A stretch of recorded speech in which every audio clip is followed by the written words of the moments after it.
Assalamualaikum warahmatullahi wabarakatuh. Kembali lagi bersama saya Fatkur Rahman Hidayatullah, PAI semester 1. Saya akan menerangkan tentang pendekatan teori psikologi perkembangan.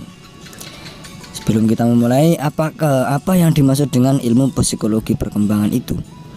Ilmu psikologi perkembangan adalah ilmu yang mempelajari mengenai tingkah laku, lebih tepatnya menjelaskan terkait analisa ilmiah dari perubahan tingkah laku pada seseorang selama hidupnya. Awalnya bidang ilmu ini hanya menggambarkan perubahan perilaku ketika masa anak-anak saja. Namun kini meluas hingga mempelajari tentang efek tak langsung seseorang dari masa anak-anak pada kehidupannya saat ini. Di dalam psikologi perkembangan terdapat banyak faktor-faktor yang dapat mempengaruhi kepribadian, kecerdasan, moralitas, serta perilaku manusia dalam menghadapi sebuah kondisi. Dalam ilmu psikologi perkembangan ada beberapa teori. Yang pertama, teori psikodinamik. Apa itu teori psikodinamik? Teori ini menjelaskan mengenai hakikat secara perkembangan kepribadian seseorang. Yang kedua, teori kognitif. Berbeda dengan teori psikoanalisis, pada teori ini lebih menekankan pada pikiran-pikiran sadar seseorang. Di dalam teori kognitif, dasarkan pada asumsi jika kemampuan kognitif merupakan hal yang fundamental serta dapat membimbing perilaku anak.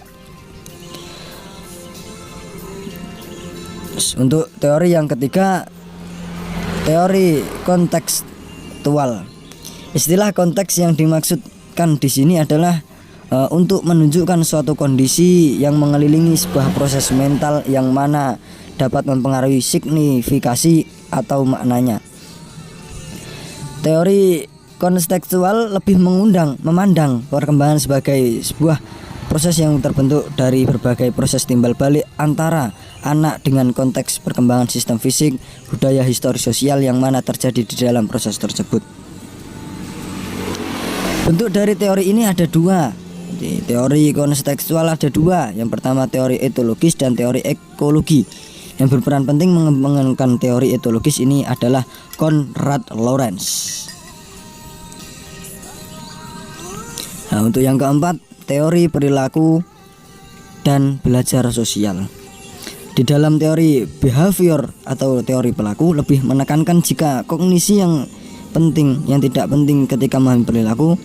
Menurut B.F. Skinner yang merupakan pakar behavioris